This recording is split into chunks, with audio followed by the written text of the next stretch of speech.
The Forsaken Heir. Episode 88. Sarah smiled slightly, then I will thank Mr. Su on behalf of the Oris Hill Orphanage. Zhai Fei hurriedly waved his hand, where this should be done. What's more, I donate the money, which is actually used to make a donation to the Buddha. The money was originally intended to be used as a sponsorship fee. Thank goes to Miss Sarah, not me.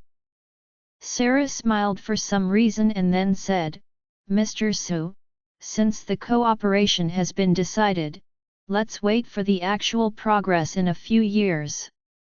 I still have something to do now. I have to lose my company first. As soon as Xiao heard this, she quickly stood up and said with a smile, Sister Sarah, you are busy in advance, we won't bother. Sarah nodded lightly and said, then I'll let the two of you out. After finishing speaking, she called the servants at home and said, Auntie, please help me send the guests. A middle-aged maid walked over immediately and said respectfully, 2 guests, please. Zhai Fei felt a little bit reluctant, but he stood up and said to Sarah, Philip, and Lennon, Miss Sarah, Uncle, Auntie, we will leave now. Philip nodded, and said nonchalantly, go slow. Lennon smiled and said politely, then we won't give away 2 people, and the road will be slow. Xiao hurriedly said, Auntie, visit us at home when you have time. Lennon politely said, well, if you have time, come to the mansion to visit. With a few simple greetings, the family servant sent the Su family's siblings out. After the 2 left, Philip couldn't help frowning, and muttered, I always feel that the 2 young people of the Su family are strange. Lennon nodded and said, I have this feeling too, it seems a little unnatural. After all, Lennon said again, it might have something to do with what they encountered in Japan some time ago. After all, the incident was quite a big deal. It is said that if the mysterious person did not save them, the 2 of them might have had trouble, even died in Japan. Philip nodded and said with emotion, hey, I heard that Xin also went to Japan at that time. Why didn't he die in Japan? Lennon seriously asked, you, don't talk nonsense, Xin is also the quasi-patriarch of the Su family now. We really can't afford him. If you talk nonsense like this, don't you cause trouble for yourself when you spread it out? Philip gritted his teeth and said, that old fraudulent Xin, this grandson is the most thing. Back then, how many times did the older brother Changjing have the chance to kill him directly, and in the end, he was relieved to let him go. Later, that villain's cheeks and Avengers. It's so disgusting. Lennon patted him on the back and comforted him, if you are done, don't worry about these things anymore. Even if you are recovering from a serious illness now, our family is not the opponent of the Su family. Xin's hatred, etc. After Charlie returns to East Cliff in the future, you 2 will join hands to report. Philip nodded repeatedly and said seriously, you're right. One day Charlie returned to East Cliff, and marries our daughter, and inherited the entire Wade family. At that time, I see what else the Su family can do. Sarah on the side was more or less embarrassed and whispered, oh, Dad, you haven't said anything about the marriage between Charlie and me, don't forget that he is married now. Philip waved his hand and said firmly, Sarah, don't worry, Charlie will marry you within 3 years. Sarah was a little shy and asked in surprise, Dad, how are you so sure? Philip looked at Sarah and said very solemnly, "Charlie's personality and his style of behavior are too much like your Uncle Wade. Based on this alone, I dare to conclude that Charlie will follow his parents' arrangements before death. We will marry you." Zhaifei and Xiao were on the way back. Zhaifei drove, and Xiao sat in the passenger. It can be seen that Zhaifei is in a very good mood, and is happy from ear to ear. Seeing this, Xiao smiled helplessly, and said, "Brother, I've done this for you. You must help me looking for a benefactor." Zhaifei blurted out without hesitation, "Xiao, don't hesitate to put a 10,000 heart, the brother must go all out, even if you blind my eyes, I will help you find your benefactor." Xiao nodded with satisfaction, "You have a conscience." At this time, Zhaifei couldn't help sighing again, "Hey, there are too many video materials. Only the two of us have seen benevolence. I can't ask others for help. I really don't know that more information, let's see when we go." Xiao said, "I have already figured out a general operation method, which should save us a lot of effort." Zhaifei hurriedly asked, "What method of operation? Tell me quickly." Xiao explained, "Although only the two of us have seen the face of Grace, others cannot directly help us find someone from the video material, but they can at least help us do a simple screening. First of all, I can ask the SUA staff to help me pass all the female passengers in the airport video, regardless of men, women, young or old, and then pass all men, including all whites, blacks, and browns. The remaining male passengers with yellow skin will be screened out for the male passengers who appear to be underage, the middle-aged male passengers who seem to be over 30 years old, and the older middle-aged and elderly passengers. Adult young travelers who are about 18 to 28 years old.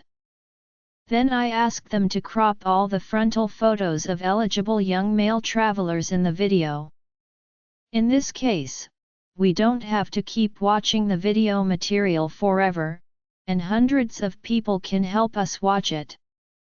Let them help us screen out eligible travelers and take a screenshot of his front.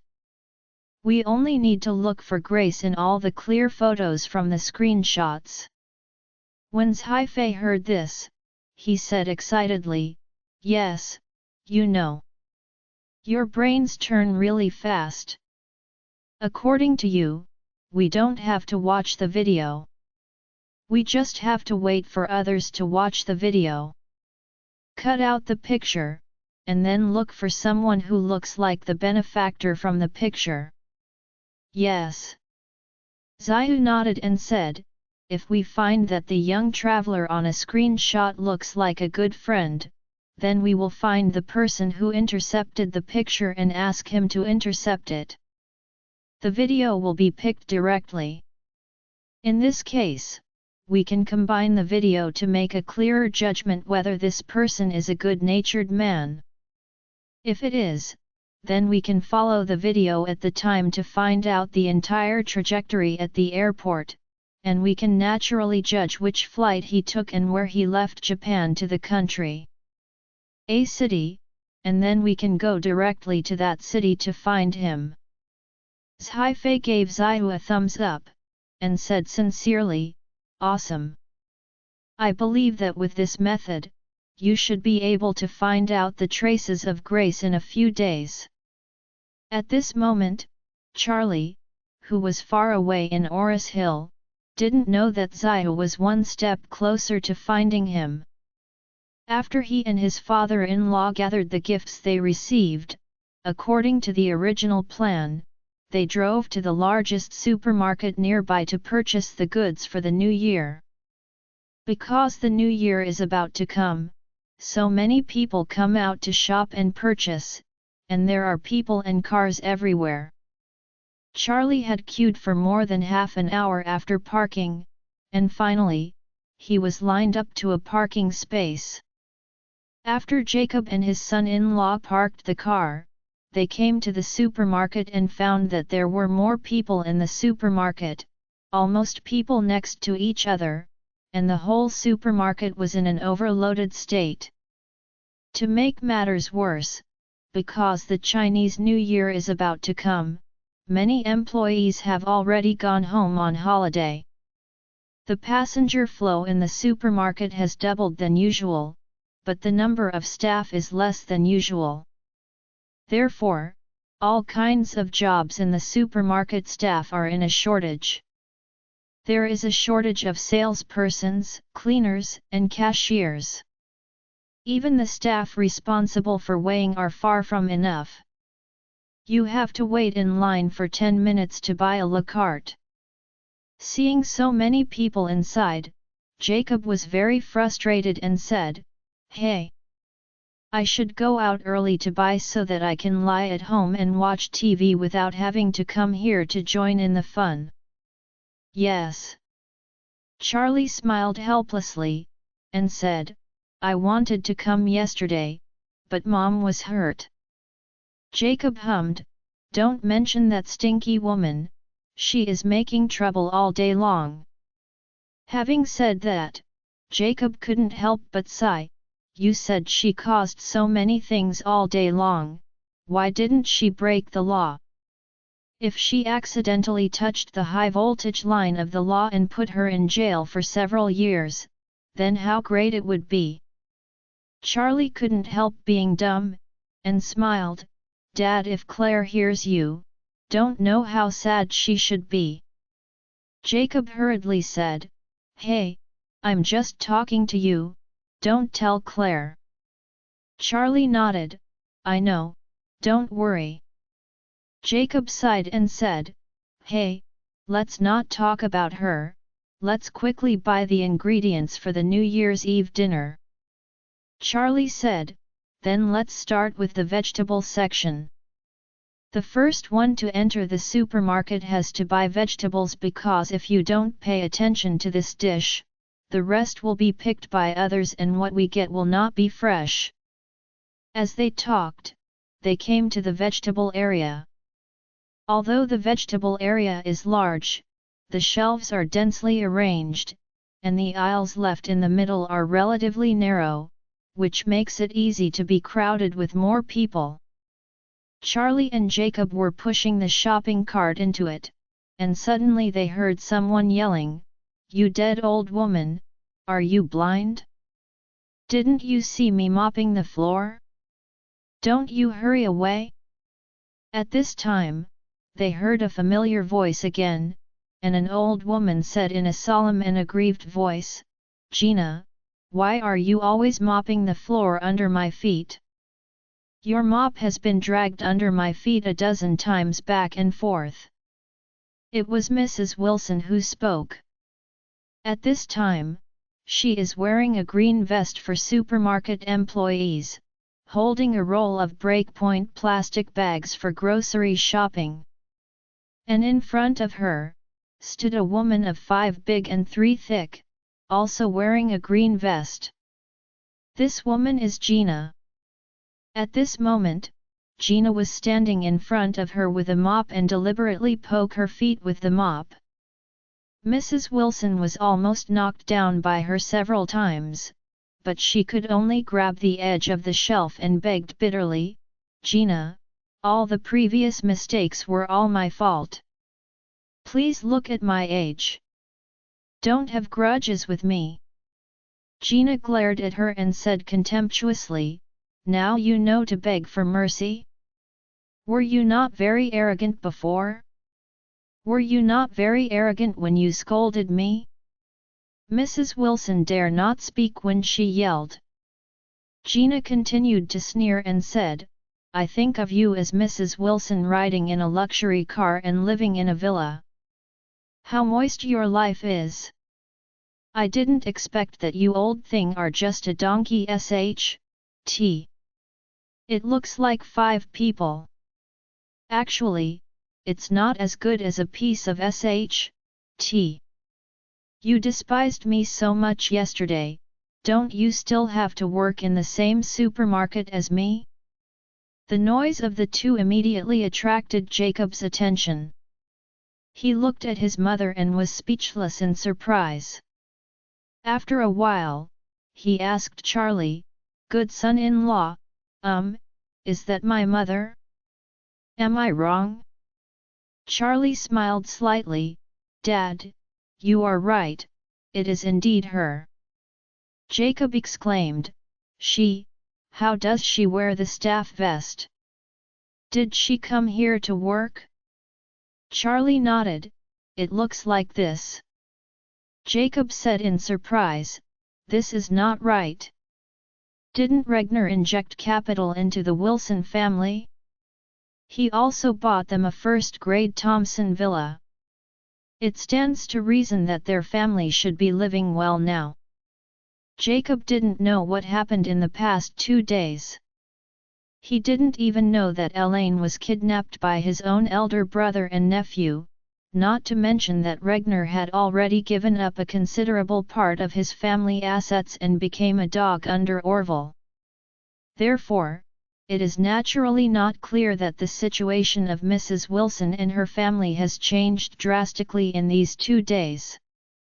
Charlie said at this time, "I heard that it seems that Regner has withdrawn his capital." "Withdrawn capital?" Jacob exclaimed, "This Regner is too unreliable. He said that he would withdraw his investment? Then why did he divest? I believe that with his assets, he doesn't care about the investment in the Wilson Group, it is just some money?" Charlie shrugged and said with a smile, "We don't know this." As they were talking, they saw Gina poking the old lady's ankle a few times with the mop, and said in disgust, "You bad old lady, get out of the way quickly, it affects my mopping." Old Mrs. Wilson choked and said, "Gina, the job arranged by the supermarket leader is here to help customers pull plastic bags. If I don't do it well, I will be fired.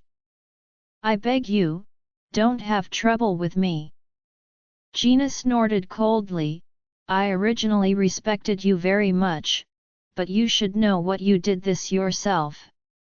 This is called self-inflict." As she said, Gina sneered and gritted her teeth, "I tell you, a dead old woman, don't think I am a rural old lady with no culture, but my bones are very hard.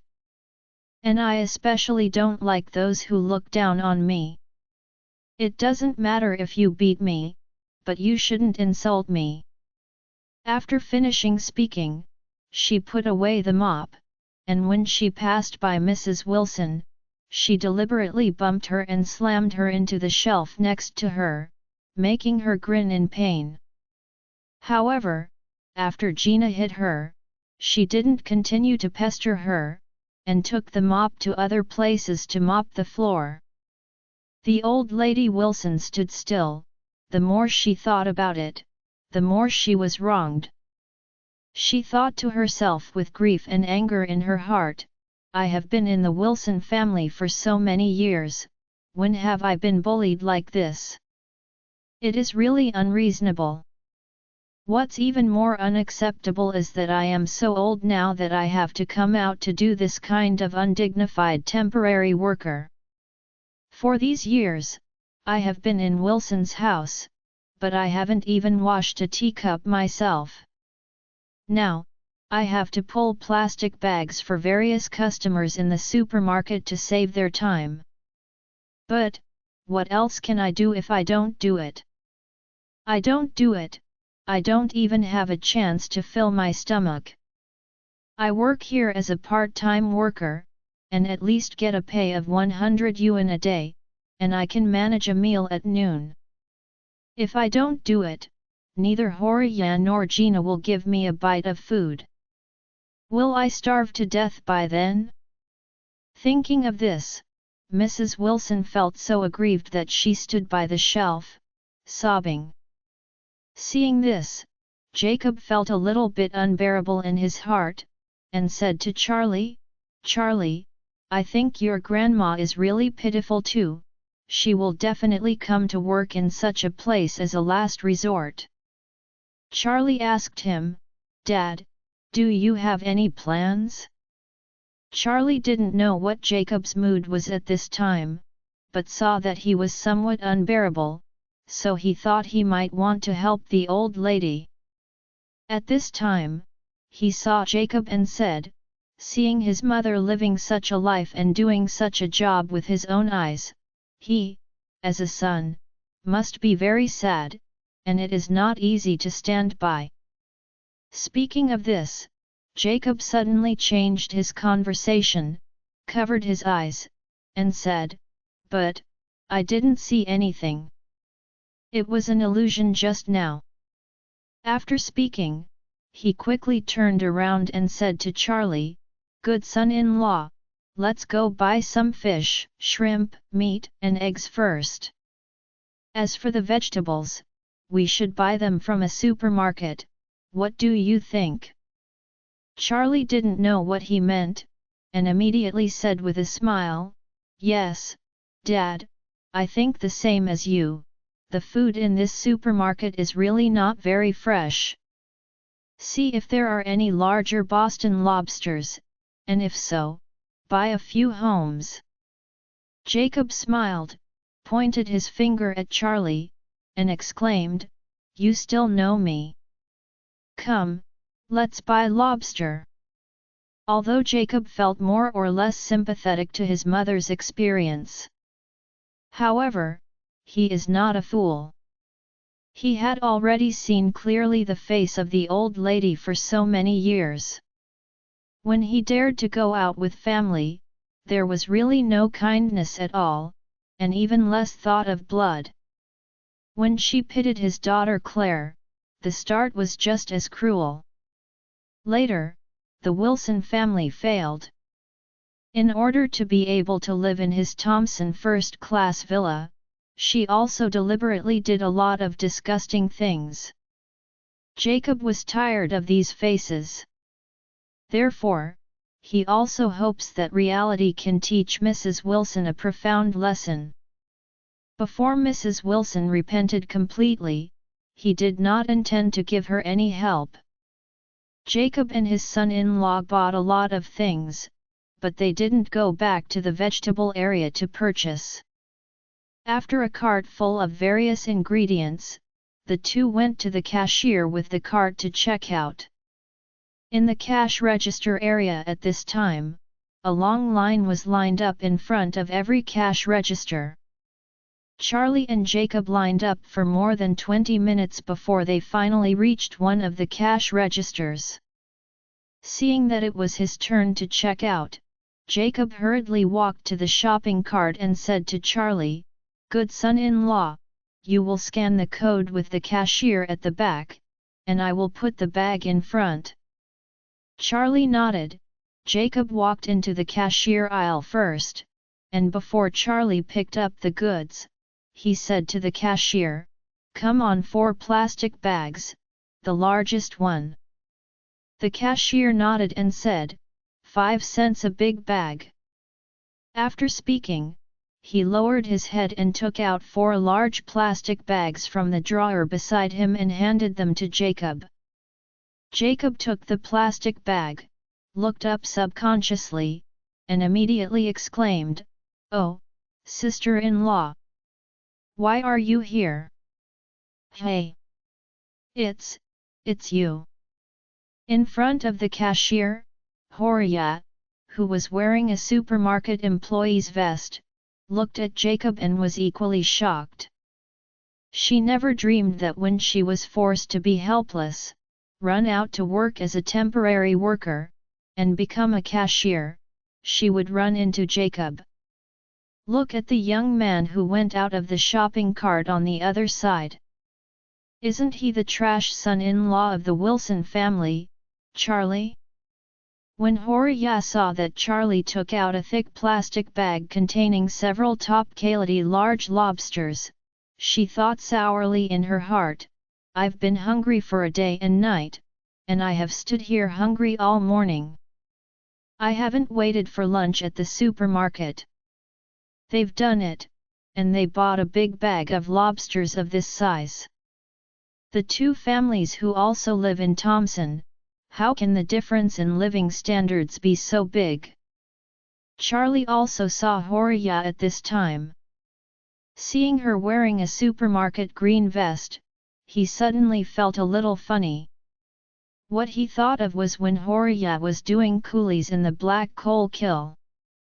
Wonder if the Black Coal Kill gave Horia the work clothes at that time? Don't even know what Horia looks like in black coal mine work clothes. Horia felt extremely uncomfortable at this time. She really had a hard hatred for Charlie. When she set Elaine, Charlie rushed over and broke her good deeds. That's not counting. The worst thing was that Charlie donated all her money to charity and then sent her to the black coal mine. Thinking of the time in the Black Coal Kill, Horia felt uncomfortable and wanted to die, and she couldn't help yelling angrily, "Charlie! It was he who sent me into the Black Coal Kill and I spent so many days in the Black Coal Kill. I paid so much, but got a whole body of venereal diseases and a child. If it weren't for him, how could I be so miserable today?" The more she thought about it, the more she gritted her teeth at Charlie. So, seeing Charlie come to buy something, she immediately said with a cold face, "Thank you for changing the cash register, I am temporarily suspending service." Charlie was not angry, and smiled and said, "Auntie, aren't you bullying the honest people? We have been in line for so long before we get to the front. So many people have also checked out before, so how come we are here? The service is suspended." Horia said annoyedly, "I want to take a break, can't we suspend the service? Do you think this supermarket belongs to you? Follow me here. I tell you, I just won't tie it to you today. You love it. It's impossible for me to find a knot." Jacob was dissatisfied, and with a bit of anger, he said, "I said sister-in-law, you are a bit too much. We are the customers here, and the customer is God. You are the cashier here. You have to serve God well. Are you still standing up with us?" When Horia heard him say that she has to serve the God, she was immediately furious, and she shouted, "Jacob, how do I say it is your sister-in-law? You serve, do you have a sense of respecting the old and loving the young in your heart? Get out of here. Don't bother me." Jacob exploded immediately and blurted out, "You are still an elder brother's wife. It's like a mother. You are a stinky lady who deserves to say these words to me?" Horia slammed the code scanner in her hand and shouted angrily, "Jacob, who the hell do you think you are?" Jacob pouted his lips, "Say it, why? Can't I?" Horia bitterly said, You say one more thing, I will scratch your old face." At this moment, a man in a full uniform shouted angrily, "Number 8, what are you doing? Why did you yell at the guests?" Horia was shocked immediately. Looking up, it turned out to be the manager of the cashier department. For fear of offending the leader of the supermarket, she was swept out, so she hurriedly explained with a smile, "I'm sorry, manager, I met my relatives, so I just made a joke." After that, she pointed to Jacob and said, "This person is called Jacob. He is my husband's biological brother, my relative, don't mind." Hearing this, the manager of the cashier department eased a little. Recently, supermarket cashiers are in short supply. The cashier manager often looks at a large number of customers waiting in line to check out. Many customers even call the group to complain because the cashier time is too long, and he is also very troubled. Originally, Horia came to look for a job today, and she applied for a day job for 100 yuan. However, after chatting for a few words, he heard that Horia had studied at university, so he asked her to try to collect cash. The cashier work is not too tiring, and 105 a day, 50 more than the handyman type of work, so Horia naturally agreed happily. If there is no problem, the manager is naturally willing to let Horia continue to do it, but if she dared to scold customers at the cashier, then this person would definitely not be able to stay. Fortunately, she was joking with her relatives, so there is nothing to be harsh. So, the manager reminded, you still need to pay attention to the impact in the workplace, and your relatives should not make jokes in the workplace, understand? Horia nodded her head hurriedly, and said flatly, don't worry, there will be no next time. The manager hummed, turned, and prepared to leave. At this time, Jacob said, hey, are you the manager here? The manager turned around again, yes, I am. Jacob said coldly, I want to complain to you. The manager asked in surprise, you complained against me? Why? Jacob pointed to Horia and said angrily, the employee under your hand has personally attacked and verbally abused me for no reason. You don't even want to ask. This is an obvious dereliction of duty. Do you usually condone your subordinates like this? The manager looked puzzled, aren't you two relatives? Jacob cursed, bah! Who is her relative? The manager was even more puzzled, pointing to Horia, she said it. Jacob said contemptuously, believe what she says? It seems that you are indeed negligent. I also said that you two are relatives. Otherwise, how could you indulge and shield her so much? The manager sighed in his heart and asked hurriedly, Sir, are you not relatives with Horia? Jacob raised his head high and said coldly, of course not. I don't even know her. My son-in-law and I came to buy things, and the queue finally arrived at us for a long time, but she insisted that she wants to rest and let us go. The other team, isn't this deliberately making things difficult? And she just said rudely to me, you should have heard. The manager panicked, and quickly looked at Horia, and asked, what the hell is going on? If you don't tell me clearly, you don't have to do it. Horia was also terrified. When she saw Jacob and Charlie, she unconsciously had a fit of strong anger in her heart, so no matter what it was, she gave Jacob a start. But what she didn't expect was that Jacob went to complain to her manager. Isn't this about breaking your own job? Thinking of this, she hurriedly pleaded, Jacob, please tell the manager, we are a family, and I am your sister-in-law. If I did something bad, I apologize to you, but don't take it. My job is not a joke, I beg you, okay? Jacob glared at her, and said to the manager, look at this person, and I'm still talking about her. I fucking don't know her. She opens her mouth and is my sister-in-law, shut up, still my sister-in-law.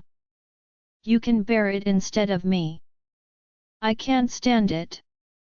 Horia hurriedly explained, manager. Don't listen to his nonsense. I am really his sister-in-law. Jacob looked at the manager, patted him on the shoulder, and asked him blankly, if I say now, I am really your father, do you believe it? When the manager of the supermarket cashier department heard this, he immediately understood. It turns out that this Horia not only clashed with customers, but also yelled at them, and even called names in front of customers. It was totally unreasonable. This kind of person, leaving her here to do this job, I don't know how many customers will be offended. Maybe it will hurt me in the end. No. This kind of person, I must let her go right away. Thinking of this, the cashier manager said sharply without hesitation, Ms. Horia, I kindly asked you to be a temporary worker. I didn't expect your attitude towards customers to be so bad. In that case, I don't think you need to do it anymore. Get out the cash register key, take off your vest now, and leave immediately. Horia collapsed. She thought to herself, I came here early in the morning to find a job, and spent the whole morning exhausted. It seems that it's almost time for the lunch shift to eat, and I was looking forward to going to the staff canteen for a violent meal and filling my stomach. I didn't expect to be fired by the manager. In this way, not only I will miss my lunch at noon, but my salary of 150 yuan a day will also be gone. Thinking of this, Horia cried and pleaded, Manager! I beg you, the manager, don't fire me, I'm waiting for this job to support my family. With that said, Horia hurriedly grabbed the manager's arm and choked, Manager, my husband and my son are paralyzed in bed at home. They haven't eaten a bite of food from yesterday to now, just waiting for me to make some money. Go home and buy rice for cooking. I beg your mercy, please spare me this time, I will never dare any more. The manager said contemptuously, Horia, you are too good at making up stories. The front foot said that the client is your little uncle, and the back foot said that your husband and your son are paralyzed in bed at home. What age are these? Is there such a miserable family? What are you talking about here? Horia cried and said, Manager! I really didn't bully, Manager. After that, she looked at Jacob and cried and said, Jacob, I beg you to be honest with the manager and beg for me. Your brother and Harold are now crippled. I have to rely on this pay to feed them. Jacob curled his lips, You are really interesting. Is it interesting to be always messing around here? Just now, for no reason, you said that I was your little uncle. Now you have another brother for me? Isn't it over? The manager reprimanded loudly and angrily, Horia, if you don't get out, I will let the security guard drive you out. Horia saw that the matter was irreversible. She gave Jacob a bitter look and then said to the manager, If this is the case, please settle the morning salary, 105 a day, I did this all morning. You have to give me an 80 or 100, right? The manager immediately scolded, I found that you are really not so thick-skinned.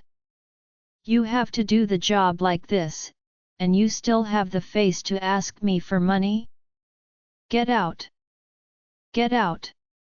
Horia annoyed and said, If you don't give me money, then I won't leave. After all, she turned off the computer at the cash register, and then stood on the spot with her hands on her chest. If he didn't give her money, she would not go anywhere and follow it to the end. At this time, the manager directly called several security guards and blurted out, take off the vest from this woman, and get her out." Several security guards stepped forward without saying anything, set up Horia and dragged her out abruptly. Horia collapsed and shouted, "Why are you dragging me out? Why don't you pay me the salary?" However, no matter how loud she yelled, no one would pity her, let alone sympathize with her. Seeing that Horia was dragged out of the supermarket, the manager said to Charlie and Jacob with a look of guilt, "You two, I'm really sorry for this matter. It's my improper employment. I apologize to you too." Jacob nodded and said, "You are not the main fault of this matter, but you must also be responsible. This is called improper employment." Later, Jacob sighed and said with emotion, "Yes, after all, you still don't have a good vision." The manager nodded awkwardly, "You are right to criticize, I must improve a lot in the future." Jacob stretched out his hand and patted him on the shoulder, and said in a tone of a predecessor's a little bit of a younger generation, "Hone more." "Yes, yes." The manager kept nodding, and then hurriedly greeted a cashier who had just returned from a shift after eating, and said, "Boy, hurry up and settle the accounts for these two guests. It has been a long time for them." The cashier hurried over, turned on the computer, and paid for Charlie and Jacob. Jacob and his son-in-law left the supermarket and drove directly to a relatively large vegetable wholesale market in Oris Hill. As for the old lady Wilson and Horia, neither of them took it seriously. After Horia was driven out of the supermarket, she hadn't dripped rice for dozens of hours. The hungry person was dizzy and her chest was on her back, almost on the verge of fainting. She really didn't have the energy to find another temporary worker, so she could only walk home. As soon as she returned to Thompson's villa, Horia sat down on the sofa, and didn't even have the strength to lift her eyelids. Wendy, who had been taking care of Noah and Harold at home, heard the movement downstairs and hurried down to check. Horia was lying halfway on the sofa and asked in surprise, "Mom, didn't you go out to find a job? How come you came back?" Horia cursed and said, "Don't mention it. Damn it. I'm so angry." Wendy hurriedly asked, "Mom, what happened?" Horia's eyes were red, tears burst out, and she choked up. "I went out with your grandma to find a job, and found that the supermarket is now recruiting a large number of temporary workers, and the wages can be settled daily, so we went in and consulted. Your grandma is old. She was asked to go to the vegetable area to help customers pull plastic bags and let me be a cashier." Speaking of this, Horia was sobbing and crying emotionally. "Who knows, I met Jacob and Charlie, two fraudulents who had shopped thousands of yuans. I lost all my work." As soon as Wendy heard this, she gritted her teeth angrily, "They are too much too. How can they deceive people so much?" After that, she hurriedly asked, "Mom, did they pay for this half day? If you want to, you will give me some first. I will buy some steamed buns, and then go to the small restaurant to fry 2 dishes and bring them back." At this point, Wendy's eyes were red, and she whimpered, "Dad and brother have been hungry and crying in bed for several times. It's so pitiful." Horia burst into tears when she heard this, and said with a beating, "I blame Jacob, that fraudulent. I was kicked out by the manager and worked all morning without paying me a penny." Horia suddenly felt that now this ghost life is not as good as in the black coal mine. While crying, she recalled her life in the Black Coal Kill, and she couldn't help sighing. At the Black Coal Kill, although the environment was a bit worse, at least after I was with the supervisor, I could eat every day. Not only you don't have to go hungry, but you don't have to work hard every day. It's cool to think about it. And that supervisor, although the person was a bit ugly and dirty, but his ability in that area was indeed very strong. On a certain level, she had also experienced it. An unprecedented feeling. Thinking of this, Horia sighed, crying and said to Wendy beside her, "Wendy, what do you mean by this family? What kind of life is this? It's not this or that thing all day long. I had some money, it's all lost, and company went bankrupt. Now that I live in someone else's villa, I don't even have a stutter. When will I be heady in these days?" Wendy couldn't help crying, and choked up, "Mom, I don't even think about it. Our family has been very good before, and all aspects were pretty good. I had a very good relationship with Gerald, and we were about to get married. Suddenly, every day it got worse." Horia sighed and said, "I have to go to the temple to worship another day. If this continues, my life will be lost." Wendy said, "Mom, let me think about it now. Our family is beginning to get bad luck. It seems that it started after Grandma's previous birthday." "Hey?" Horia asked in astonishment, "Which time was the birthday?"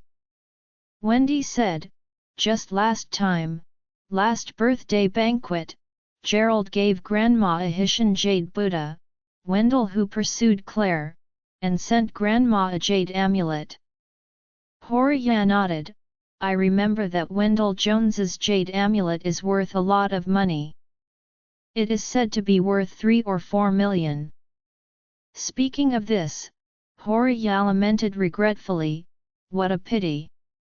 That jade amulet, along with your grandma's other antique jewelry, was sealed by the bank." Wendy said, "At that birthday banquet, Charlie also asked grandmother to borrow money, saying that he was going to see that aunt in that welfare house. Do you remember?" "Remember."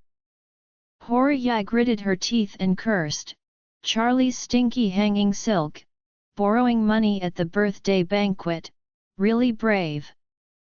Finally, your grandma scolded him so badly. I am happy when I think of it."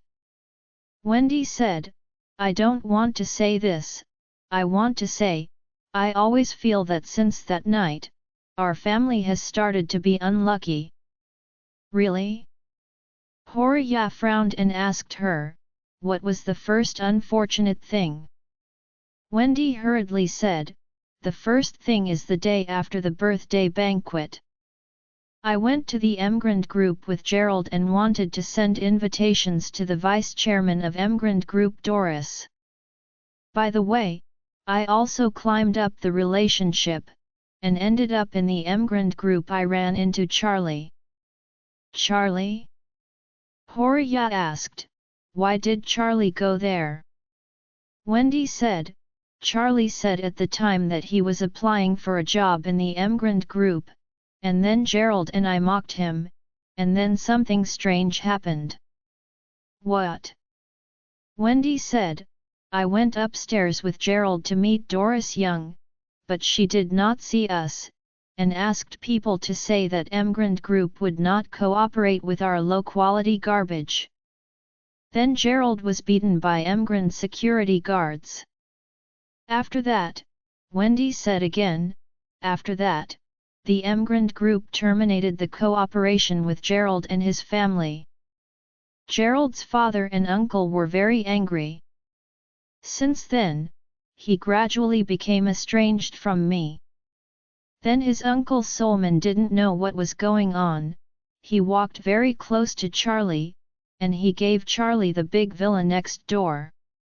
After that, the Emgrand Group contract Claire negotiated, which was terminated by the Emgrand Group because of Grandma's refusal.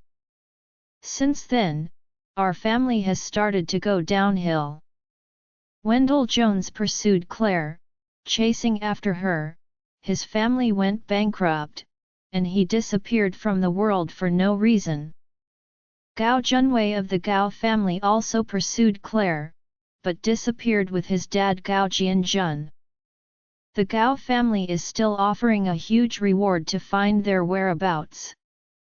Fredman Wilson came to our house, originally wanting to support our house, but was beaten by Charlie. Not only did he lose his ability to be a man, he also returned to East Cliff in despair. Fredman later gave me to Barana Wei. Barana also looked down upon Charlie. As a result, Barana and his father also disappeared. Now the company is inherited by his illegitimate son, and I also heard that the two of them are now digging ginseng at the foot of Chenbai Mountain. Not sure whether it is true. Horiya's hungry chest was pressed against her back. Hearing this, she suddenly sat up, slammed the coffee table, and yelled angrily, "That dog Charlie! He sent me to the black coal kill. Yes. Fkoog. In my opinion, he is behind all this." Wendy hurriedly asked her, "Mom, can I say that Charlie has some hidden strength? Otherwise, how could he have such a big influence? No one is his opponent." Strength? Horiya pouted her lips and said contemptuously, "That orphan, what strength can he have? He doesn't deserve to mention strength." Wendy asked back, "Then how can he let so many big people respect him? This proves that he must still have some abilities that we don't know." Horiya gritted her teeth and said, "His ability is to bluff." Wendy shook her head and said, "I think he must still have real skills, otherwise it is impossible for so many big people to be deceived by him." With that said, Wendy said seriously, "Maybe he really knows something about Feng Shui. Maybe he used Feng Shui behind our back to give us some tricks, so our family will be more and more unlucky." Horiya suddenly stared her eyes wide, and blurted out, "You say that? It seems that there is some truth to it. He must have done the kind of Feng Shui bureau for us, making us more and more unlucky, and he is getting more and more lucky." Amazing! Wendy nodded hurriedly and said, "I think that's what 8 achievements are like. Otherwise, how could he become so powerful all of a sudden?" "Mom, we have to think of a way." Horiya cried and said, "What can I do? We can't even eat food now. If we want to fight with Charlie and his family, we must at least have a backer." Wendy hurriedly said, "I'm not talking about fighting Charlie, Mother, we haven't fought him before, now it's even more impossible." With that said, Wendy said earnestly, "Mom, what Claire said is my cousin, Claire is my cousin no matter what, we might as well take the initiative to show him good, and then ask them to help us. Even I can be a junior for him." When Horiya heard Wendy say that she was willing to be a junior for Charlie, she was immediately anxious. She blurted out, "Wendy! Are you crazy? It's not good for you to be a junior. If you have to be a junior, how can he be worthy of you?" Wendy sighed and said quietly, "Mom, now I really think that Charlie is actually quite good, handsome, responsible, and good character. He is much better than Gerald." "What nonsense are you talking about?" Horia glared at her and blurted out, "Just like Charlie's stinky hanging silk, he's not worthy to lift your shoes." Wendy smiled bitterly and said, "In the past nearly a year, what's my own situation, can I still not know? I was the phoenix that soared in the sky before, and I fell straight down to the point where even a local chicken raised in the village is better than me." As she said, Wendy couldn't help sobbing, "Mom, look at me now, my reputation is completely ruined, how can any man want to look at me anymore?" Seeing Wendy in tears, Horia hugged her head distressfully, and comforted her, "Good girl, we can't think so, you know. Fame is a fart. How can it be more important to live well?" Then, Horia said again, "Besides, you have a lot of money and have never followed a few men. Gerald is one, Fredman is one, and Barina is one. Doesn't this add up to 3 men? You are 20. It's a lot, what is it to have been with 3 men? How many girls have not graduated from college, and there are more men who they have SL3 PT with. They are not afraid of their reputation being ruined. What is there to fear for you?" Wendy cried and shook her head, "Mom, that's different. Falling in love in college is a small closed society. It doesn't matter what you do or do in 4 years. As long as you graduate, who else knows?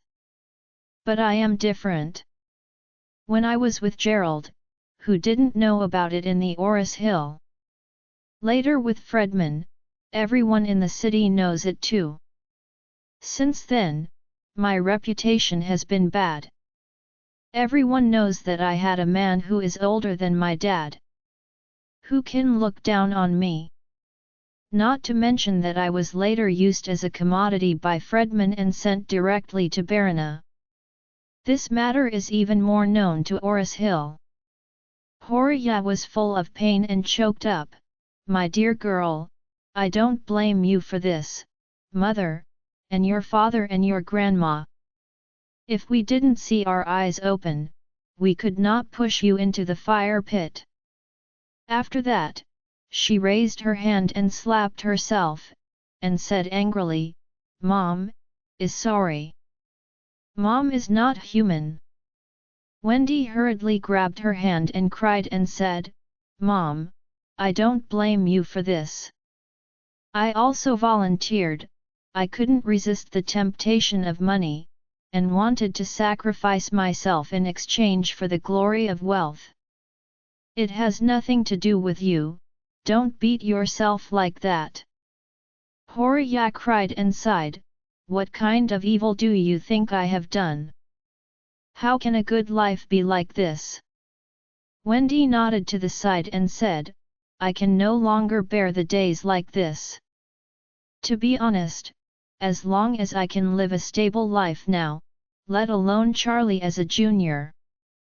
Even if Charlie's housekeeper, I am willing to." Speaking of this, Wendy cried and said, "To this day, I really start to envy Claire. At first, everyone thought that she married a trash and ruined her life. But who would have thought that the rubbish she married would treat her the same for 4 years? Moreover, this rubbish, for her to work hard, beat and scold, even if the whole world laughs at him, he will not leave Claire half a step. What's even more commendable is that this trash man can even counterattack and become master who is respected by everyone in the upper class of Oris Hill. Isn't this a proper super potential stock? Look now, a man like Charlie is really the most reliable. As for Gerald and his ilk, what can they do even if they have money? At the critical moment, isn't the disaster approaching and flying separately?" After listening to Wendy's words, Horia was taken aback for a moment, and immediately said with emotion, "You are right. Claire, this girl, looks stupid, she is really wise. Others are looking at this, thinking about that, and thinking about this, and they are looking at this, thinking about that and worrying about this, and they picked out a bunch of SHT in the end instead. By the way, Claire doesn't fight or grab or pick it up. The old man arranges for her a stinky SHT, so she marry the stinky SHT. Who would have thought that the smelly SHT will turn into gold one day? Wendy nodded and said seriously, if there is a chance, I must get closer to Charlie.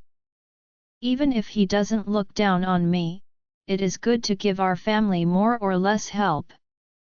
At this time, everyone outside unreliable, one by one is not as good as Charlie. Horia sighed and said, let's do it. Mom got excited just now and became hungry. I came back to the house and lie down for a while. When your grandma gets off work, we will have food. Mrs. Wilson pulled plastic bags from customers all day in the supermarket. The big roll of plastic bags like those in supermarkets ignited static electricity as soon as they were pulled. After a day of pulling, the old lady's hair became a little bit elegant. However, Mrs. Wilson was very satisfied. Because at noon she had a free lunch provided by the supermarket staff canteen. This is the most delicious meal that Mrs. Wilson has ever eaten in her life. There is nothing special about the food, not only is it not very tasty, but also there is not much oily water. But Mrs. Wilson has been hungry for too long. At this time, giving her a bowl of white rice is already the delicacy of God's gift. If she has another dish or two with meat and vegetables, her soul will fly. After eating and drinking enough, the old lady became motivated, and she pulled up the plastic bag, and it was not so boring. On the contrary, she gradually felt a little enjoyable. Busy till 5 o'clock in the afternoon, supposedly it's time to get off work, the foreman came over and gave her 100 yuan, and said to her, "Old lady, you did a good job today. Will you come tomorrow? It is the time when people are most lacking. If you come tomorrow, I will pay 200 a day." Really? The old lady Wilson was so happy. She put the 100 yuan into her pocket carefully, and said excitedly, "I'll come here tomorrow." The foreman nodded in satisfaction, "That's good, then you go back to rest first, tomorrow 9 o'clock in the morning." Old Lady Wilson excitedly agreed. Then, she suddenly remembered something and said, "Foreman, what time does the cafeteria open in the afternoon?" The foreman said, "It's 6 o'clock in the afternoon." Old Lady Wilson asked hurriedly, Then can I go to the cafeteria for another meal?" The foreman said with some embarrassment, "But an employee is issued a meal coupon and taken care of 1 meal a day. Haven't you already received the meal coupon at noon?" When the old lady Wilson heard this, she nodded with some disappointment, "Okay, then I will come again tomorrow." Seeing her lost look, the foreman couldn't bear to say, "Well, old lady, you have another shift and work till 7 o'clock. I will apply with the manager and send you a meal coupon. Then you can go home after eating in the cafeteria."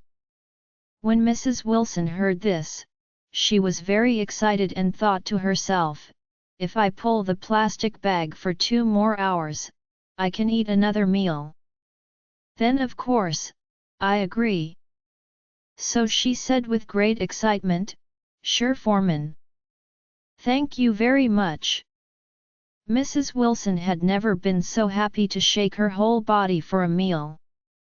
According to the foreman, she had been busy in the supermarket, and at 7 o'clock in the evening, she finally received the meal coupon she was thinking of.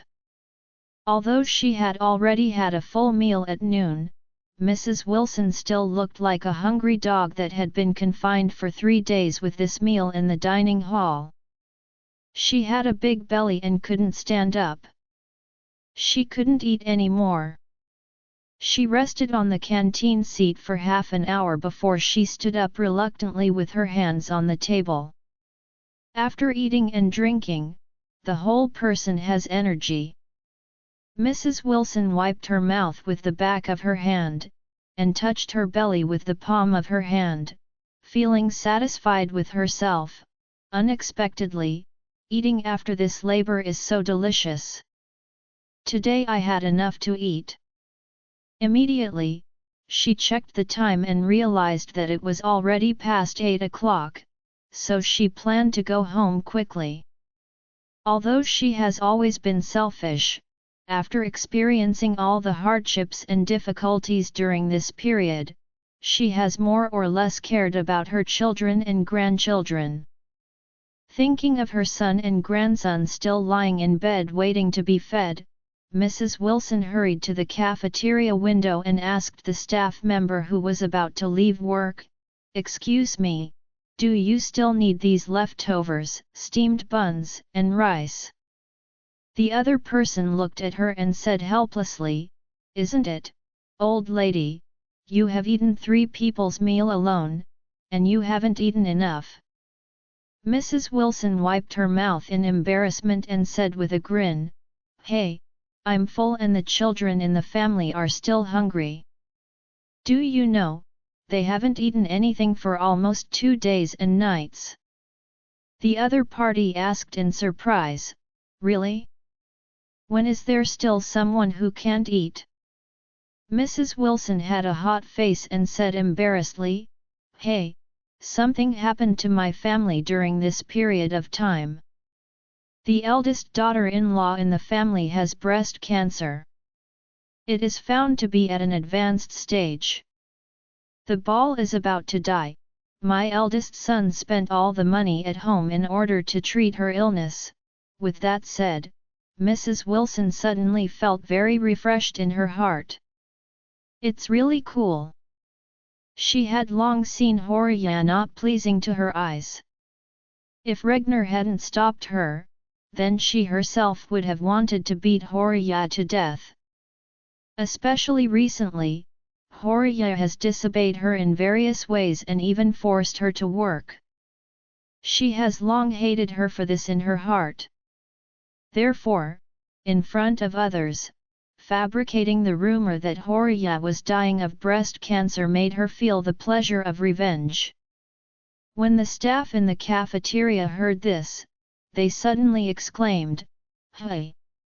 Advanced breast cancer, that would be too miserable, that's not a big deal." Mrs. Wilson sighed, "Hey! My eldest daughter-in-law has advanced breast cancer, and my second daughter-in-law is even more miserable." The staff member hurriedly asked, "Lady, what happened to your second daughter-in-law?"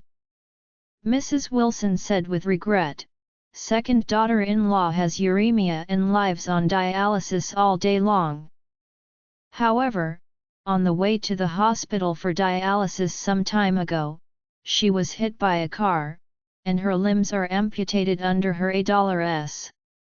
The staff were scared and stupefied. "Is this not so miserable?" Mrs. Wilson said with a face, "What's this? What's worse is yet to come." The staff asked, "What could be worse?" Mrs. Wilson said with emotion, "My second daughter-in-law, she had to go to the hospital for dialysis if her leg was gone. It was miserable, but she got a stroke again. Now she has a crooked mouth." When talking about Elaine, Mrs. Wilson felt more resentful in her heart. She wished that Elaine was really as miserable as the one she arranged.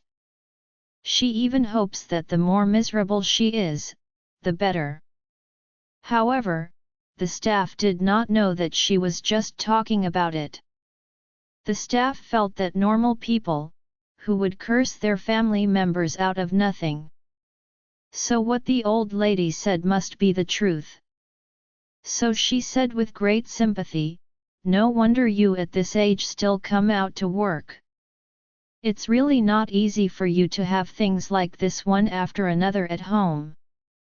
As she said, she continued, "Lady, we have 7 or 8 buns left here, almost 4 rice, and some leftovers. Do you have a lunch box? I'll pack it for you and you can take it home." Mrs. Wilson was very excited, but she still suppressed her ecstasy, and said with a melancholy expression, "How can I have a lunch box? My daughter-in-law is dying, I can't afford that stuff." With that said, the old lady saw the plastic bag hanging on the side of the counter, and blurted out, "Why don't you do it, big girl? You put all the leftovers in plastic bags for me, I'll take them home." The staff nodded hurriedly and said, "I'm fine, as long as you don't dislike it." Mrs. Wilson hurriedly said, "Don't dislike it, there is no such thing." Soon, the staff took out the leftovers for Mrs. Wilson, and packed 4 large plastic bags. She felt a little regretted when she got started, thinking, with so many leftovers, it's too damn heavy. How can I carry it back? But then she thought about it, no, I have to take everything. With this food, the family can last for at least 2 days, otherwise, what is enough to rely on the 100 earned today? Thinking of this, she could only thank the staff, and gritted her teeth and took the 4 big bags of food home. On the way back, Mrs. Wilson was not willing to take a taxi. It takes a lot of money to take a taxi home from here, and the 100 she made for a whole day of hard work, maybe half of it will be lost to a taxi. After much deliberation, it is better to take the bus. So, she bought 2 ham sausages at a roadside store, thinking about using ham sausages to make up for Noah and Harold, just to give the change to take the bus driver. On the bus, other old people swiped their old people's card to ride for free. Mrs. Wilson didn't have one, so she could only put $1 in the coin box. In fact, she had known for a long time that when the elderly with local household registration reached 65 years of age, they could go to the Civil Affairs Department to get a free bus ride for the elderly. However, Mrs. Wilson never took the bus when she went out. She had a full-time driver with a dedicated car. At that time, how could she deserve the free bus card for the elderly? For her at that time, let alone using this card, even if it was used, it was a shame. But now she regrets it, and at the same time she muttered in her heart, "It seems that after the Chinese New Year, when people go to work, I should hurry to get the card for the elderly, so at least I don't need to pay the bus and save some money each day. This way I can save a lot in 1 month." Carrying a few large bags of food, Mrs. Wilson finally returned to the Thompson villa. Walking into the entrance of Thompson, when she was about to brush the gates, a well-dressed middle-aged woman pinched her nose and shouted at her, "Where is the old lady? Coming here with a swill? Do you know what this is? Not such a place? This is Thompson. You can't afford to buy any house here for several lifetimes." Mrs. Wilson was vomiting blood tiredly. Seeing a woman who had popped out from somewhere, she yelled at her, and suddenly cursed, "Fkook your mother." Do you know where the old mother lives? I live in Villa A04. If you look at your bird, it looks like a pheasant, and I think you live on the outer flat floor at most. As soon as the woman heard this, she rushed in angrily, slapped Mrs. Wilson directly, and cursed, "Dead old lady, the old lady's set of more than 20 million flat layers, you fucking dare to laugh at me?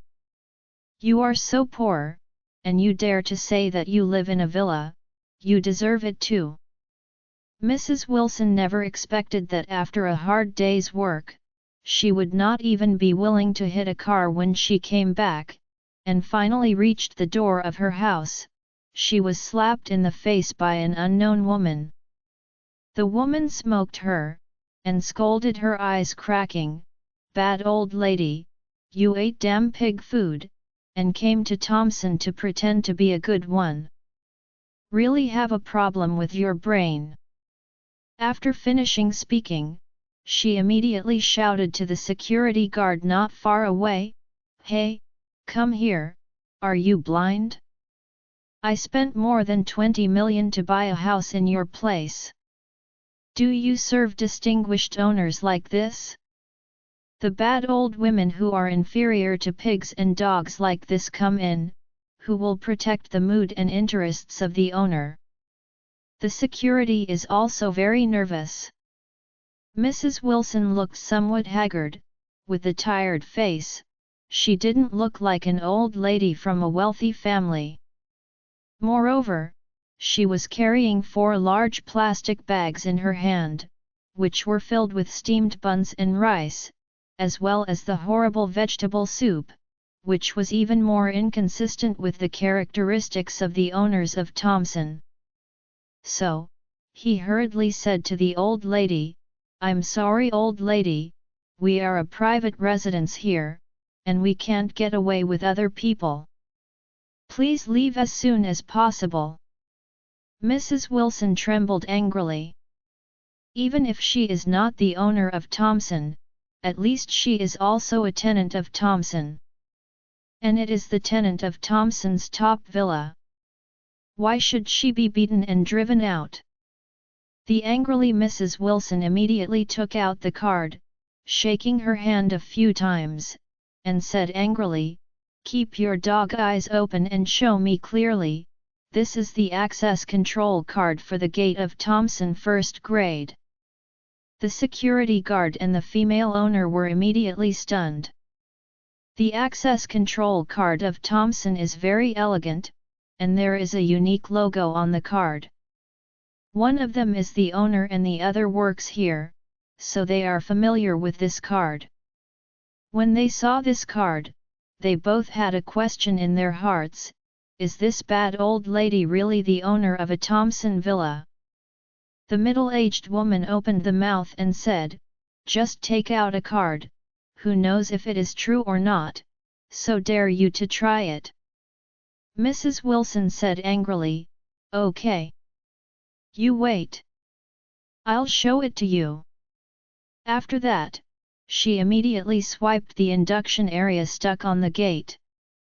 The turnstile immediately sounded a prompt, "Hello, honorable resident of Villa A04, welcome to you home."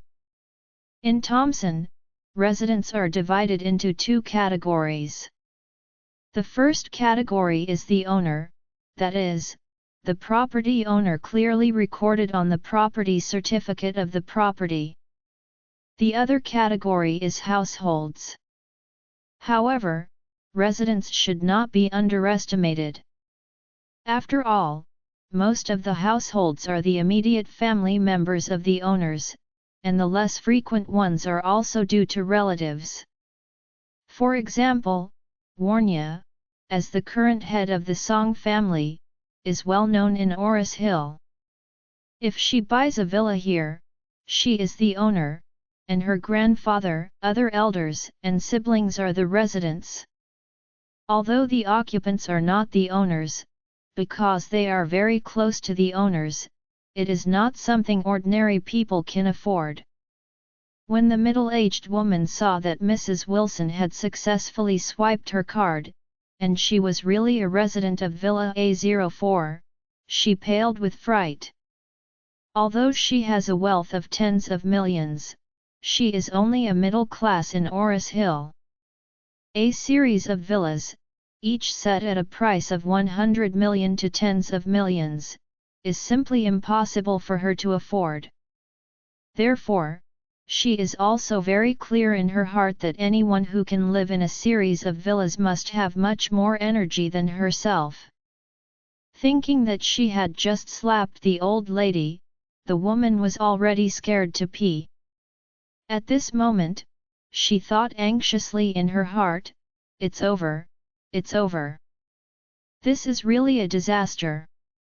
Who would have thought that this old lady really has a few brushes? I slapped her just now, in case she wants I can't get through with her, am I in big trouble now?" The security guard was trembling in shock. "What's the matter? This old lady is really a resident of Thompson's first-class villa? Why don't I have any impression of her? Furthermore, everyone who can live in the villa area is either rich or expensive. Since this old lady is so rich, so capable, and with a formidable background, why should she carry a few bags of leftovers and come on foot? What about Thompson first product reputation? Could it be that the rich people nowadays have become popular for eating swill?" Mrs. Wilson asked the woman angrily at this time, "Keep your dog's eyes wide open to see clearly? Now you say, am I a resident of A04? That woman was completely shocked. Just when she was shivering, not knowing what to do, Jacob happened to be out for a walk. Although he saw the back of Mrs. Wilson, he smelled a smell of leftovers before he could see clearly.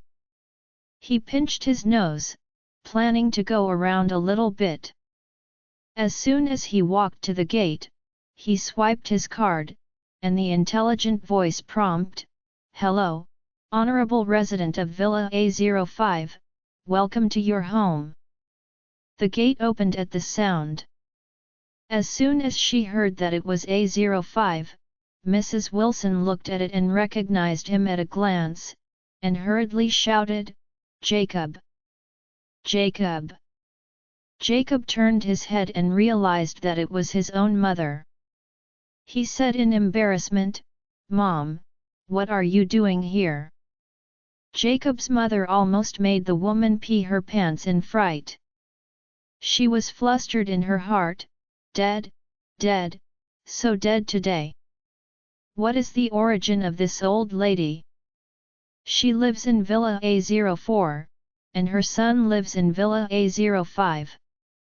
This looks like a top family ah. I actually beat an old lady from a top big family. Will their family find a way to kill me?"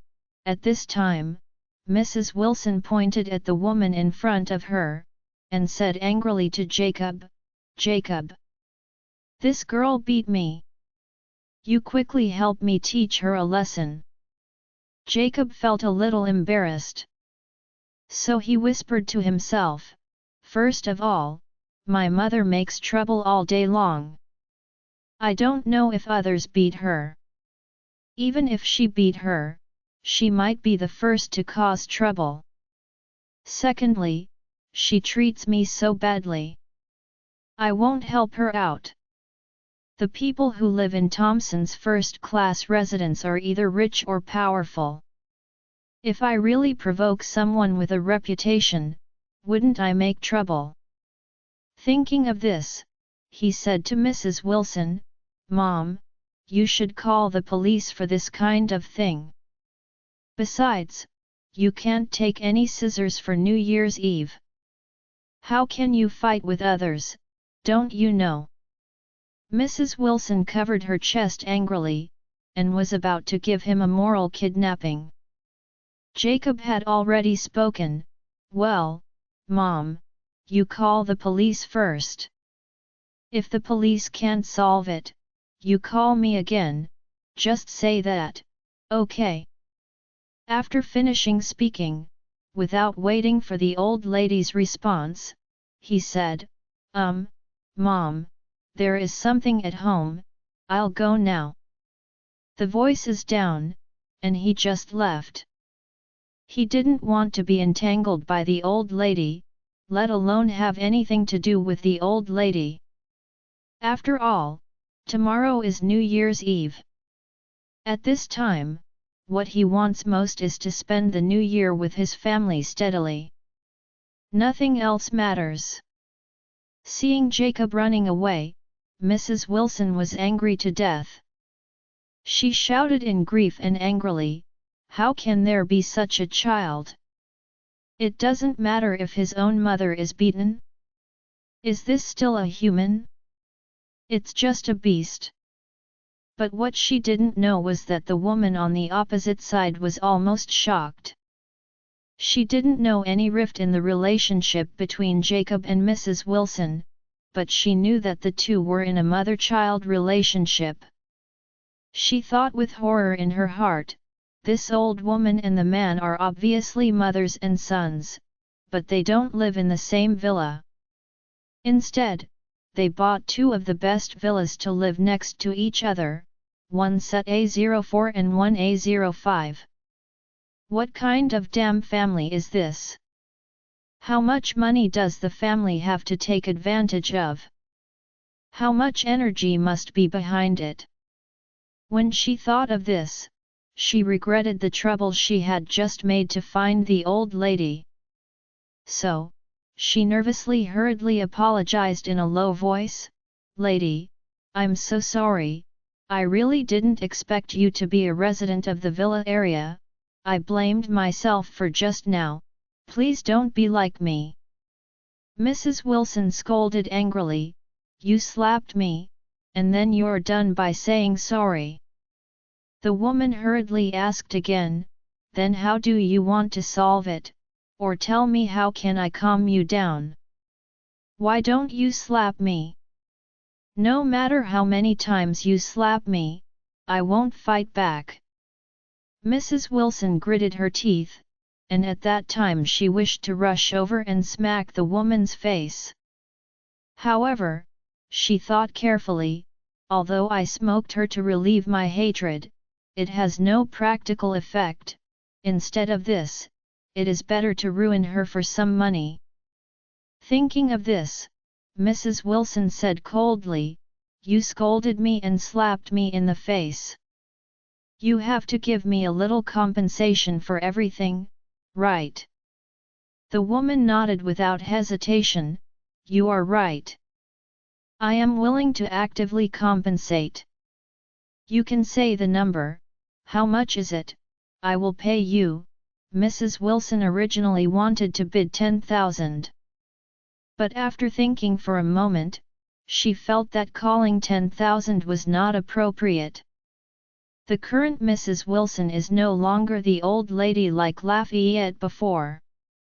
Mrs. Wilson had a lot of money in her hands, let alone 10,000, 1 million might not really be in sight. However, the current Mrs. Wilson has spent a whole day pulling plastic bags in the supermarket for 100, so 10,000 is a huge sum of money for her now.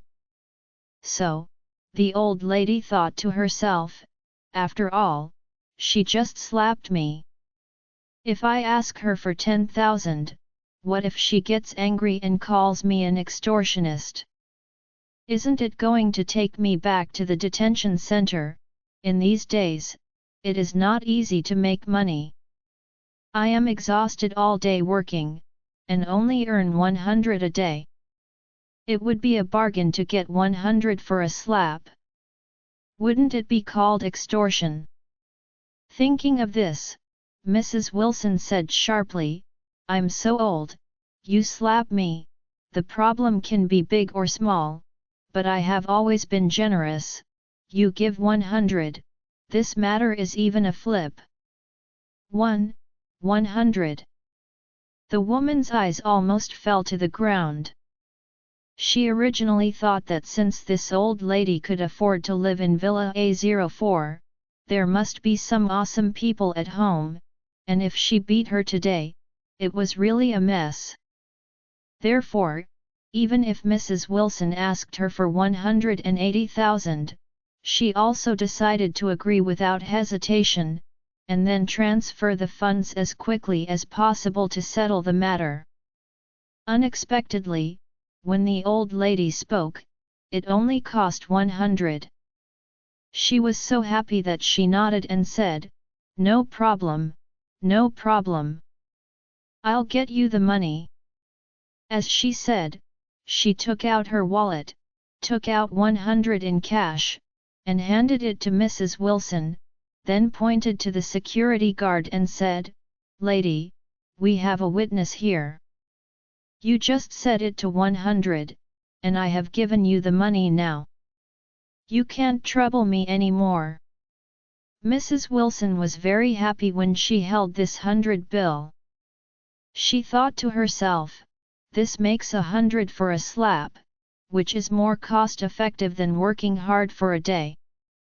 So, she suppressed the excitement in her heart and said, "Okay, forget about it. Remember from now on, when you go out, don't look down on people." The other party immediately nodded respectfully, "Don't worry, I must remember." When Mrs. Wilson arrived home with 204 large plastic bags, the smell of food was permeating the house. The three cooks are Gina and the others. They were working as cleaners in the supermarket today, 120 a day, 3 people are 360. This year, 363 people spent in a restaurant, that is, an ordinary meal. But if you cook and eat carefully, these 306 are still very rich. Gina and the others are all from the countryside, and they are quite real. When they think of being tired for a day, they want to eat more meat to reward themselves, so they bought 2 caddies of pork at the vegetable market, and bought some potatoes, beans, and vermicelli. When got home, they went straight to a pot of stew. Although the cost of a pot of stew is less than 100, the portion is really sufficient, and the scent of the pork cannot be suppressed by the range hood. What's more interesting is that Gina turned off the cooker hood when the simmering pot started to simmer. Then she deliberately opened the door of the kitchen in order to let the fragrance spread a little wider. For Noah and Harold on the second floor, this was simply great torture. This kind of stew, although there is no tall countertop, it is one of the most practical, most appetizing, and most greedy dishes for ordinary people. What's more, Noah and Harold are almost hungry and confused. When they are extremely hungry, their sense of smell becomes extremely sensitive, so a little fragrance can make them crazy. The two of them thought they were cooking at home, and they wanted to eat it quickly, but they called Horia to ask and realized that the rice was not made by their own family, but by 3 new tenants. This made the father and son despair to the extreme. Wendy and Horia were equally desperate. At this moment, Mrs. Wilson pushed in with a dark face.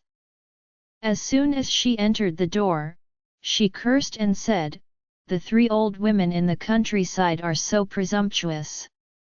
The restaurant clearly has a table, and even ran to the coffee table to eat. You really treat this as own home." Seeing her come in, Wendy said with excitement, "Grandma, finally you are back. We are almost starving to death. We waited for you to come back and bring us food." Harold also cried and said, "Grandma, I'm really hungry. If I don't eat, I will starve to death." Mrs. Wilson sighed, handed the 4 plastic bags in her hand to Wendy, and said, "This is for you. Go get a few sets of dishes and eat quickly." Seeing the plastic bags in her hand, the Wilson family didn't care about where the food came from. They just wanted to eat all into their stomachs quickly. "So," Wendy said excitedly, "Grandma, I will go to the kitchen to get the tableware." Horia was also very happy and hurriedly said, "You can't finish it by yourself, I'll be with you." Mrs. Wilson coldly snorted, "Horia, stop! Don't eat the food I brought back." Horia didn't expect that Mrs. Wilson would turn her face with her at this time. She pointed to the food in the plastic bags, and said aggrieved, "Mom, what happened to you? Did you bring so much food back to me to eat 2 bites? I have been hungry for so long." Mrs. Wilson sneered and said, "If you want to eat, go out to work and earn money by yourself. You rely on an old woman to support you. Do you want to be shameless?" Horia was immediately anxious, and blurted out, "I was scammed by Jacob. Otherwise, I would be a cashier and earn more than you." Mrs. Wilson curled her lips, "It doesn't matter to me that you earn more or less. You earn what you earn, and I earn what I earn. Neither of us will take advantage of the other. So you don't want to eat the rice I bring back? Earn and eat for yourself." Horia immediately looked at her sadly and indignantly, and blurted out, "Old lady, are you going to get into trouble? You rushed me, and I will run away from home." Mrs. Wilson laughed and clapped her hands, "Oh, that's great. You go quickly. I can't wait to buy firecrackers to celebrate when you leave. If it wasn't for Regner to stop me, I would let you get out of our house long ago. Why would I keep you by my side as an eye-catcher? Since you are going to leave, then Regner will definitely not blame me. It is great." Horia gritted her teeth, "Okay. Old stuff, let's see." Wendy hurriedly came out at this time to finish the game. "Grandma, don't be like that with Mom. She has been hungry for so long, so let her eat too." "Let her eat?" Mrs. Wilson sneered, "I will let the dogs eat what is left, but I won't let her eat a bite." After that, Mrs. Wilson said again, "Give me the food, you go get the dishes, we will eat here as a family of 4, let her watch it." Horia burst into tears immediately and scolded, "Mrs. Wilson, I married your Wilson family and had children for you. You don't even give me a bite of food now. I am really discouraged." Mrs. Wilson said contemptuously, "If you want to eat, you can find a way to do it yourself. Aren't you good at hooking up with wild men? Go out and hook up again.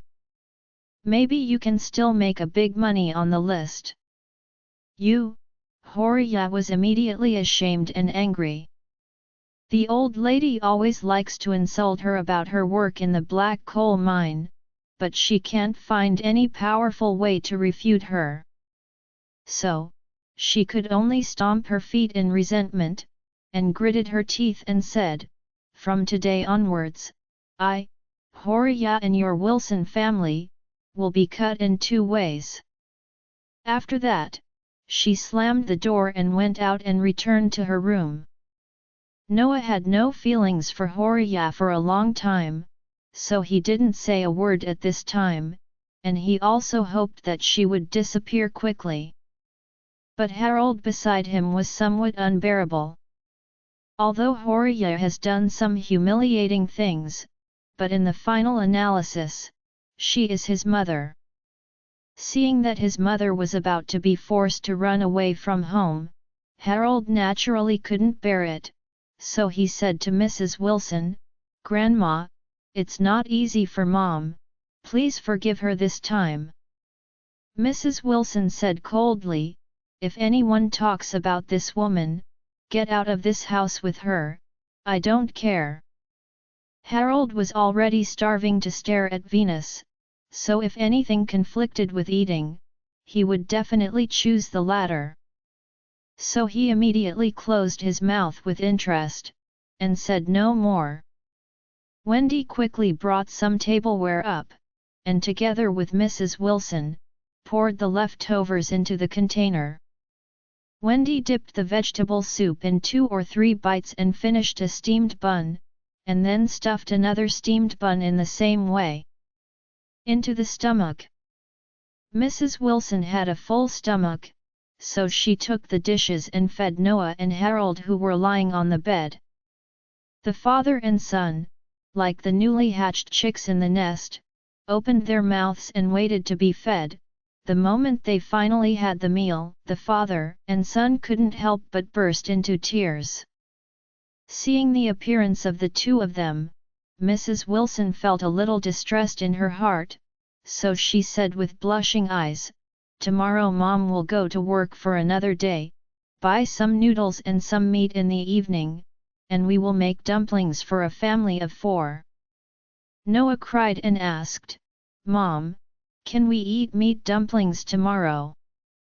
Mrs. Wilson nodded her head, "Don't worry, you can eat. I will buy it when the time comes and pack it with Wendy for both of you."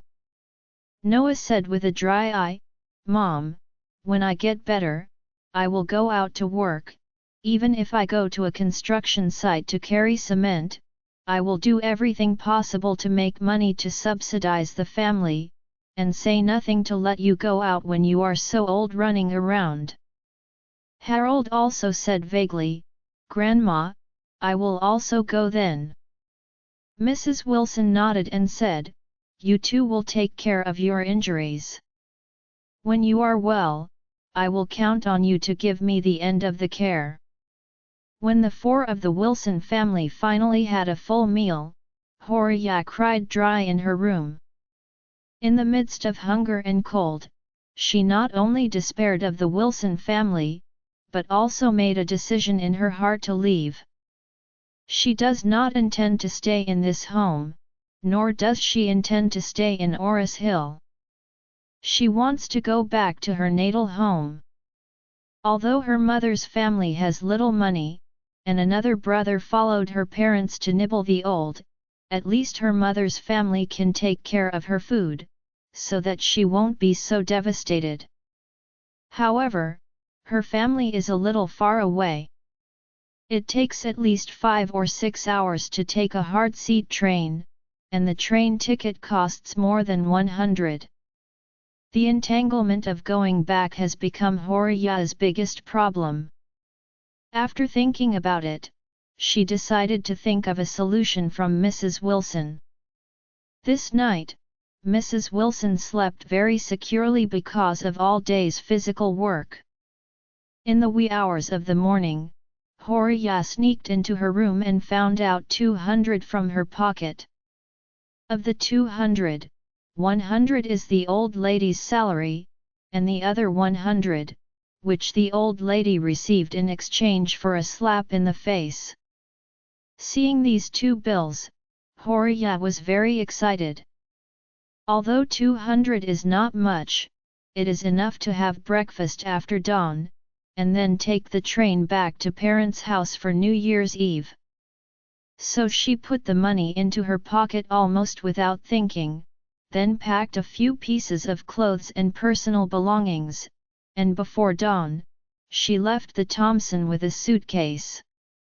Before leaving, she left a note in her room with only 4 words on it: "There will be no deadline." Early morning on New Year's Eve, Claire finally started taking a vacation. However, she had long been used to going to bed early and getting up early, so she got up before 7 o'clock to prepare to wash. Seeing his wife got up, Charlie got up from the bed. Today is New Year's Eve. There are a lot of things to keep them busy at home. Not only do they have to prepare the New Year's Eve dinner, but they also need to get the dumpling stuffing out in advance. The family made dumplings while watching the Spring Festival Gala. At this moment, Claire's phone rang suddenly, and she said in surprise, "Oh, Elsa called me so early, I don't know what's wrong." Charlie smiled and said, "Wife, don't you know if you pick it up?" Claire nodded and connected the phone. "Hey, Elsa, why do you call so early?" Elsa smiled and said, "I have a holiday, so I returned to East Cliff by plane at noon to accompany my family to eat New Year's Eve dinner." After that, she said again, "Will it be convenient for you later? I will pay a visit and give uncle and aunt a New Year greeting." Claire smiled and said, "Convenience is convenience, but you should never buy anything to come home. I don't even care about buying gifts for family. So we have such a good relationship, so don't engage in these formalities." "Okay," Elsa said with a smile, "isn't this just a sentence?" After all, Elsa added, "By the way, Claire, I will ask my cousin to visit your house with me, is it okay?" Claire and Elsa have known each other for many years and have some understanding of her family's situation. Hearing that she is going to bring her cousin, she curiously asked, "Elsa, the cousin you are talking about is DeLong, right?" Elsa smiled and said, "It's him." "Hey!" Claire suddenly remembered the image of that dude in her mind, and asked in surprise, "What is your cousin doing in Oris Hill?" Elsa said, After staying in East Cliff for a long time, he always makes troubles, so he came to Oris Hill to practice for a while." Claire asked in surprise, "Practice? How to temper?" Elsa smiled and said, "Have a hard time, now he has rented a place to live in the village in the city. The conditions are not ordinary." Claire couldn't help laughing. "Your cousin is such a domineering person, let him live in the village in the city, it must be great torture for him? It must not be his own decision, after all, who is so bad?" Charlie was somewhat embarrassed when he heard this. After all, he was the culprit who made DeLong come to Oris Hill to live a hard life. Elsa smiled at this time. "My brother offended a big man in East Cliff that he couldn't afford. He was required to live a year in Oris Hill before he could go back. Today I returned to East Cliff to celebrate the new year to stay here." Claire pursed her lips and smiled. "To tell the truth, Elsa, your cousin is a bit too arrogant usually. If this time he can really get his heart out, it might be a good thing." "Yet," Elsa laughed and said, "when I arrive at your house later, don't mention it in front of him, save him face." Claire hurriedly said, "Don't worry, I know." "Elsa, that's okay, let's come over and be there in a while." "Okay. I'll wait for you at home." After hanging up the phone, Claire said to Charlie, "Husband, Elsa and her cousin will come home soon." Charlie nodded and asked, "Would they have lunch at home?" Claire shook her head, "No, Elsa will take a while and leave." She hurried to the airport and flew back to East Cliff. Then, Claire said again, "Oh, by the way, husband, Elsa's cousin will also come over and I will introduce you to him. Her cousin seems to be staying in Oris Hill for a whole year." Charlie smiled slightly and said, "I saw her cousin the last time I went to East Cliff. At that time, you asked me to give Elsa's grandma a birthday gift. Her cousin was also there." "Really?" Claire asked with a smile, then have you had any contact with him? Charlie smiled and said, I didn't have much contact after just chatting a few words. Claire nodded and said, her cousin has a very unpleasant personality. He is very proud of having some money in the family. When he speaks, he can't wait for his nostrils to be open to others. Please don't take it to your heart. After all, he is a guest, and it's a celebration of the new year, so you should never conflict with others. Charlie smiled slightly, don't worry, I know. At this moment, DeLong is driving the old Mercedes car given to Elsa by the Emgrand group, following the directions of the navigation instructions, to Thompson. Elsa, the CO driver, just hung up the phone with Claire. DeLong said with a sad face, Elsa, you can go to Charlie's house by yourself, don't take me with you, I really don't want to take a minute to see him. Seeing DeLong's face full of grievance, Elsa couldn't help but ridicule, brother, are you too persuaded? I will take you to Charlie's house for New Year's greetings instead of taking you to Charlie. What are you afraid of fighting? DeLong sighed, hey, Elsa, don't you know, I have seen this Charlie twice in total, and every time I saw him, it was not okay. The first time I swallowed a necklace and had an operation. The second time I was directly asked to ride a bicycle all the way from East Cliff to Oris Hill. If this is goodbye, if he is not happy, he wants to send me to Africa for mining, then how am I going to fix it? Elsa said seriously, brother, you just think too much about it. In fact, Charlie is not bad in nature, and he never bullies people. It's only when others bully him that he will be cruel to others. So you just need to be humble and low-key in front of him, and he will definitely not trouble you. DeLong still sighed with lingering emotions, even though you say so, but this person is not in his mood, I don't know if I will offend him because of an unintentional sentence, Elsa said, if this is the case, then you should talk less when you are there. When you meet Charlie, you will respectfully call him Mr. Wade and don't say anything else. DeLong begged, oh, can you just go by yourself? Then I will park the car at the door, and I will wait for you in the car. Elsa pretended to be angry and said, I just told Claire that you are coming with me together. Claire must have told Charlie too. If you don't go in by then, let me go alone. Charlie might think you have opinions on him. I think you don't give him face. After a pause, Elsa said again, if he is not satisfied with you and puts you on small shoes on purpose, don't blame me for not reminding you. After all, Oris Hill is his territory, you can't fight him in East Cliff, let alone on his turf. Hearing this, DeLong shrank his neck, and said angrily, okay, can't I go? Elsa said seriously, I tell you that Charlie is actually very easy to get along with, but the premise is that you are in front of him, and you must not put on airs. You have to talk to him well.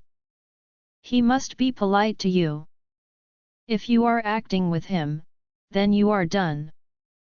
After speaking, Elsa said again, once I went to a hot spring with Charlie and Claire, AB at start shoved my car, and then in turn scolded me.